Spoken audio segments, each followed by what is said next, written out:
and stuff, so.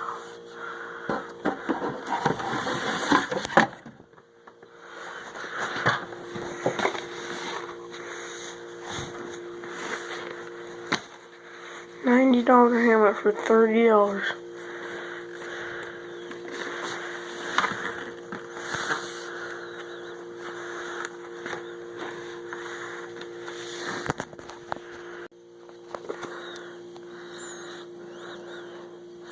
Pretty good.